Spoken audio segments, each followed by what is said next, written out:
Hey girls, welcome to your first day of virtual classwork for Gov. I'm gonna try to keep things light today and just give you like 2 videos to watch and help you follow along with the presentation. You guys will be expected to fill in guided notes, and with your guided notes, pretty much you're just gonna fill in the blank. I actually have them right here. I just want to show them to you really quickly. To start, you're going to answer bell ringers, which we're going to look at when I open up the PowerPoint. And then after that, you are expected to watch this YouTube video. It's about 6 minutes long, and it pretty much is just explaining why we look at government, why we study it. Below, you will find sections 1 and 2 for your textbook for chapter 1. I'm going to go through these, and you're going to fill in the blanks with the information that you learn on the PowerPoint. If anybody has any trouble with this, please let me know. Sorry, my dog is in my lap. Get away. But we're going to be looking at this, and hopefully you guys won't have a hard time with it. But if you do, please shoot me an email, and I will be more than glad to help explain things to you. So let's take a look at the presentation. Okay. From the beginning. Great. So chapter 1 of our textbook is Foundations of Government. And this quote at the bottom says, "The will of the people is the only legitimate foundation of any government. And to protect its free expression should be our first object." And that's by Thomas Jefferson. We're going to learn more about terms like legitimacy and the government's duty to protect the people. We're going to check that out as we go. So here, Guinness. So here's our bell ringer. A bell ringer is pretty much something just to get you guys, get the wheels moving for, our presentation, kind of just as warm up. So I want you to answer the questions, these following questions, in your guided notes. I actually had already set it up for you. So the first question, why do you think the United States has a government? What do you think the United States government has in common with governments from the ancient world, like ancient Rome? In your own opinion, what is the job of the government? What do you think the government is supposed to do? What are their responsibilities? And why do you got to know any of this stuff anyways, right? You can just frame this question's answer by saying, learning about government is important because, and then insert the opinion that you have, why you think learning about government is important. Okay. So section 1 of chapter 1 deals with the purpose of government. Make sure that you pause this and give yourself time to answer those questions. And also, after you answer those questions, I did ask you to watch this video, and that's about 6 minutes long, like I said. Then we're going to dive into section 1, which is the purposes of government. Okay, so the purposes of government. So governments are formal structures and institutions where decisions are made for a body of people. Okay, think of a government, okay, as this, if you think of it literally in your head, okay, just think of like a business. And in order to figure out what's in the best interest of the people, the business discusses what's going to be, the most beneficial way to run this business. Now, the difference is that with a business, sometimes people only really think about, how they're going to make the most money. Governments are different, especially in the United States, because they need to satisfy the people. They are employed by the people. And if the people aren't happy with the way government makes decisions in the United States, they reelect somebody else. So So looking at formal structures and institutions where decisions are made for a body of people. Your student council representatives, right? You guys trust them and elect them to make decisions that benefit you guys. Most governments today exercise power within the context of a state. And when I say state, I don't mean Arkansas, I don't mean Oklahoma, and I don't mean New Jersey. All right, we're going to look at the definition of a state soon. But a state is really just a territory that is governed by an institution. Okay, a state is an organized structure ran by a government. Another purpose of government is to ensure national security, maintain order, resolve conflict, provide services, and provide for the public good. Okay, and we're going to get more into this in a second. Our main idea here that we're looking at is understanding major political ideas and classic forms of government will help us understand why we have a government in the first place. All right, we're going to be looking at these questions. These are similar to the questions that you answered for your bell ringer. We're going to get answers to these questions. Okay, what is government? Think of the 3 P's.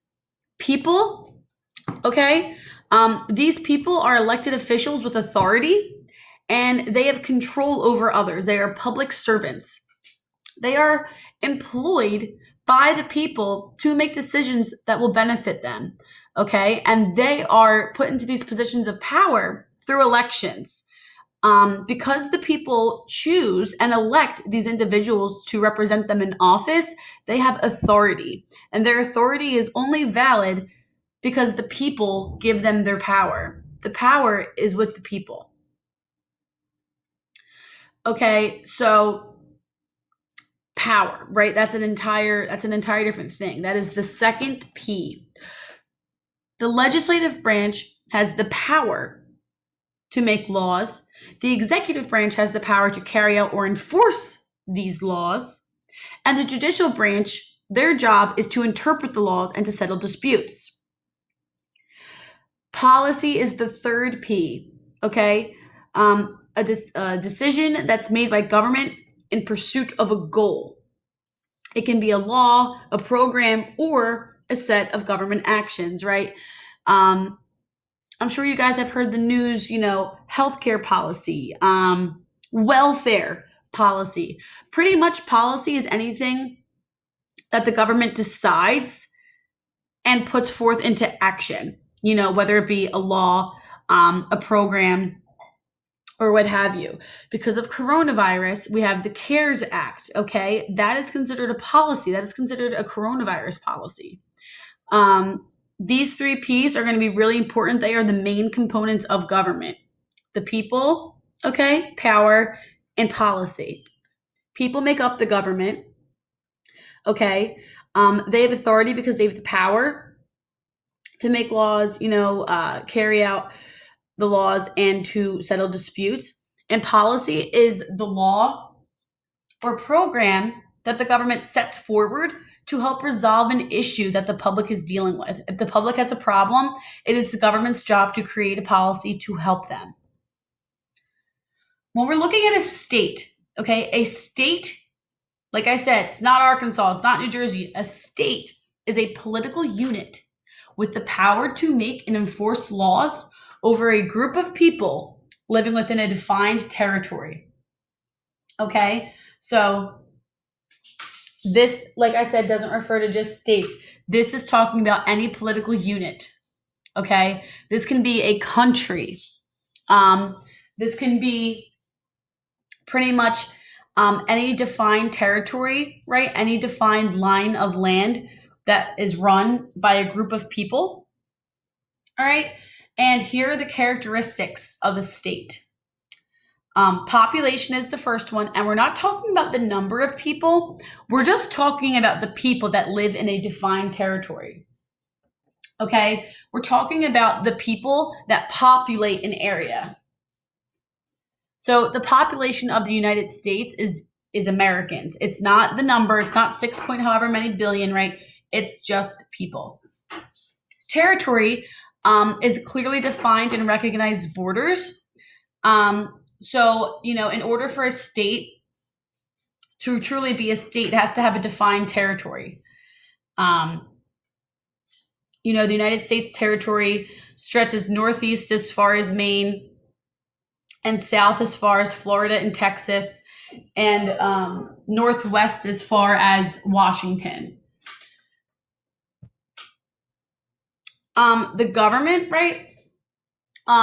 In order for a state to be a state, it needs a government. It needs a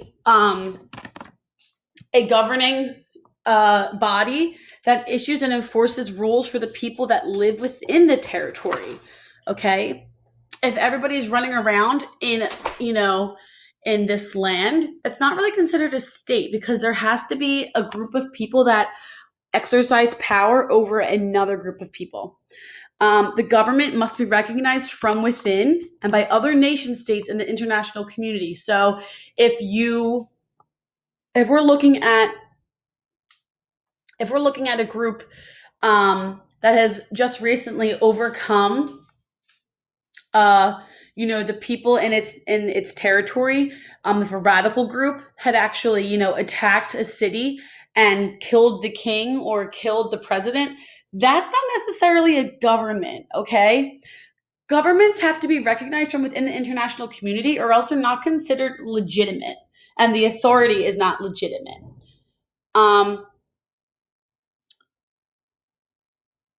Okay, looking at this, so sovereignty. Sovereignty is going to be a major theme, and sovereignty is the supreme power to act within its territory and to control its external affairs. Okay, in order for, basically sovereignty is independence, and in order for a state to be sovereign, okay, it has to have an independent government that is run from within, recognized from other countries. So basically they can control foreign policy, and they can actually create laws and govern their people. Okay, sovereignty is the supreme power to act within your territory. We try to think of how this state even came about, and many theories have been put forth to explain how and why this state came into being. People have said that there's the divine right theory, where states are founded by God or the gods, and the ruler possesses a divine right to rule. Okay, that's the theory of a state's authority, right? Where do they get their power? Why are they selected, or why are they the people that run our government? Oh, it's because they're founded by God. God told them to rule us, right? That's that theory. We also have the evolution theory, that states have formed gradually over time, and they grew out of family and extended kinship groups, meaning that, certain families had come together and established a hierarchy within the family, and that kind of just evolved over time. That's the evolution theory. We have the social contract theory, which, states that these states, right, these territories that are ran by governments, they form when people reach a contract or an agreement to give up some of their power so that they can be safe, right? For example, in order to get on an airplane, you have the right to fly on an airplane, but you can't bring weapons with you. And you could argue, but I'm bringing weapons on this plane so I can protect myself. When you surrender some of your rights, okay, when you surrender the right to bear arms on an airplane, okay, you're really doing it so that you can be protected as well, because no one else can bring weapons onto the airplane either. You are surrendering some of your power or some of your rights to a common authority so that they can keep you safe. And then we have the force theory. So this basically just says that these governments form when a certain particular group scares people into obeying them. Basically makes them submit to a central authority, okay? We're going to be looking at that too. But these are the different theories of how states came about. And then we have the functions of government. So, what does the government aim to do? It wants to ensure national security, which is protecting the nation's people and territory from external threats. That's like the military. The government is also supposed to maintain order, and they maintain internal order through police and the legal system. They resolve conflict through the legal system, the judicial branch, and through the legislative branch by, creating laws and policies to help resolve issues.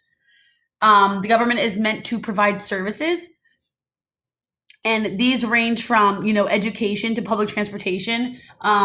Every bus you hop on, and all public schools are funded by taxpayer dollars. And that's the government's responsibility to make sure that happens. The government's responsibility is also to provide for the public good. Public good is synonymous or the same as the expression the general welfare. And the government basically makes decisions and policies, right? Those laws and those programs that help balance public good with the needs of smaller segments of the population. So basically, the government's job is to make sure that generally everybody in the government is safe, okay, and that they are receiving services that are necessary, but also look out for the smaller sections of the population that might need more aid or more help. All right, here are some examples of national security and maintaining order. When we ensure national security, we guard the territory and our people from external threats. This could be anything from war to terrorism. We create and maintain national defense forces like our military, as well as peacekeeping missions. And we try to maintain good relations with other countries. And this is called diplomacy. When we maintain order, right, we have laws that help maintain order and protect our rights, our property, and our lives. We have laws that make it illegal and can send someone to jail for murdering someone else. You are not allowed to walk into a store and steal something because of property laws. And you have the right to protest, and you have the right to peacefully assemble and to bear arms because they are promised to you in the Constitution. With maintaining order, you must have clear rules for unacceptable behavior and consequences. That's our legal system and our justice system. Different societies have different ideas about lawful behavior and appropriate punishment, depending on culture and social and societal norms. And in order to maintain this type of order, you have to have a way to identify and punish the wrongdoers. Resolving conflict is another function of the government. Some governments use intimidation and force, but most use politics and the justice system. Most democratic countries use politics and the justice system, whereas other forms of government, like perhaps dictatorships, will use intimidation and force instead. With providing services, people will pay taxes to fund services like parks, your mail, and your education. Public goods include clean water, parks, roads, pretty much anything that the state pays for. I mean, if you think about it, girls, most major highways and most major roads, those are paid for by the government. Like I said, every park you walk onto, right, they'll call a recreation center, and that's ran by the city government. Restricted services may include medical care, high schools, and public housing. And another function of the government is to provide for the public good. Public and public good, they change over time, and these are addressed through the political process. Okay. So looking here at theories of rule, what makes some forms of rule more acceptable than others? Why are democracies given a thumbs up, and dictatorships like in North Korea, why are they given a thumbs down? Um, Rulers often have legitimacy, and legitimacy is such an important definition. They are seen as right and proper by important segments of a nation's population. What does this mean? Basically, when a president or a ruler, a king, right? Usually, when a leader of a government is seen by the people in that territory, right? When the people in the town or the village or the country say, yeah, that guy's the real deal and he's doing his job, he's good for the job, and he is an appropriate candidate and we trust him. Or even, he is qualified for the job. I might not like him, but he is qualified for the job, okay? The people accept this person's authority. They say, yes, he is our ruler. Okay? When leaders of a state are not accepted by the people or seen as right and proper, they do not have legitimate rule. The divine right theory, okay, the ruler is believed to be chosen by God or the gods. This was believed in ancient China, in ancient Egypt, the Incan Empire, the Roman Empire, and Japan. European and political and religious theories by Bossuet argued for the divine right of kings, meaning that, kings were hand selected by God to rule the nations. If you guys remember from last year, World History with Mrs. Kaz, Chinese emperors like his Emperor Qianlong, he had to serve his people well to keep the mandate of heaven. And then below, you'll see a picture of the Pilgrims from the Mayflower. And by signing the Mayflower Compact in 1620, the Pilgrims agreed to a social contract and they formed a government for the general good of the colony. Okay? And if you think about the will of the people, it's like, all right, how do the people play a role when there are individual leaders leading them? Well, the people play a role with the mandate of heaven because the people need to be happy. And the same thing at the bottom with the colonies. The people have to feel safe and that they're getting something out of their government in order to keep their leaders around.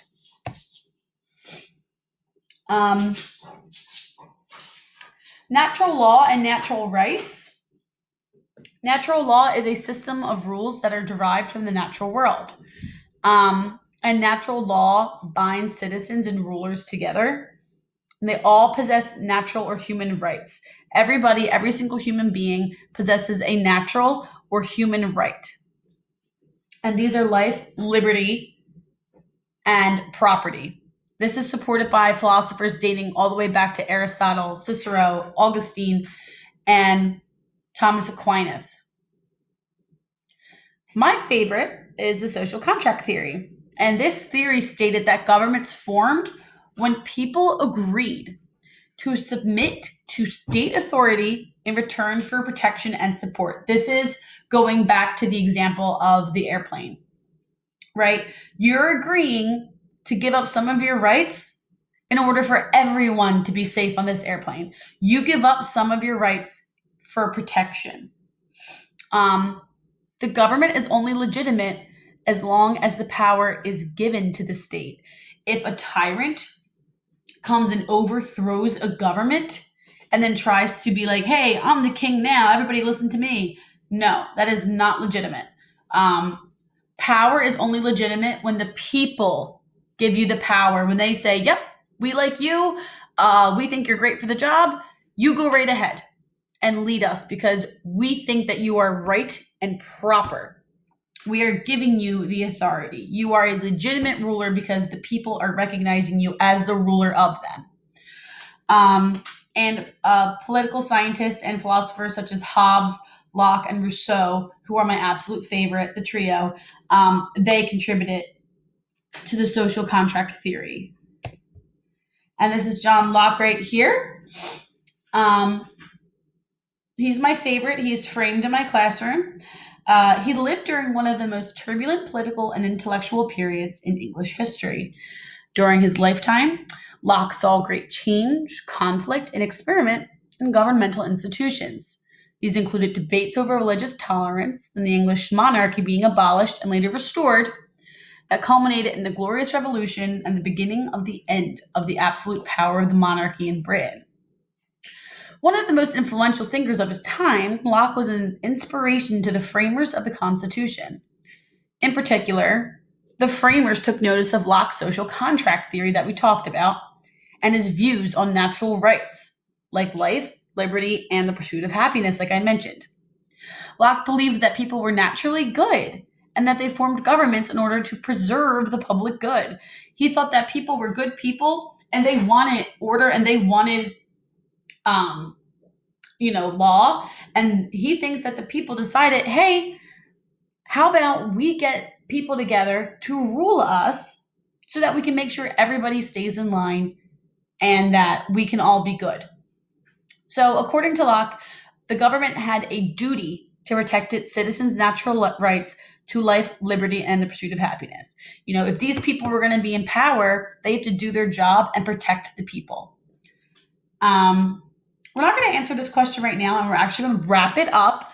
So if you look at your guided notes, you should probably have gotten down to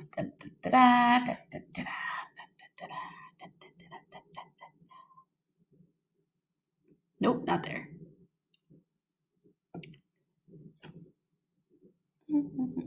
You should have gotten down to right here, and that's where you can end.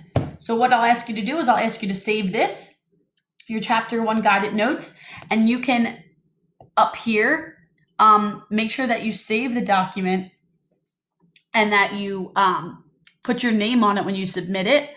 And it's okay that the rest of it isn't filled out. Keep it there, because then this way, when we do go back and do more with our guided notes, you will be able to type right back into the same document and resubmit it for credit. So please let me know if you have any questions, girls. I know we went through fast, but I just wanted to give you a background of what we're going to be spending most of our time on when we meet again Thursday. Email me with any questions or concerns or confusion, and I'll be sure to get back to you and make sure that everybody's all set for our worksheets and our discussions that we're going to be doing on Thursday, as well as a review of the content that I shared today. All right, girls. Enjoy the rest of your day. Good luck with your other schoolwork. And again, please reach out if you have any questions.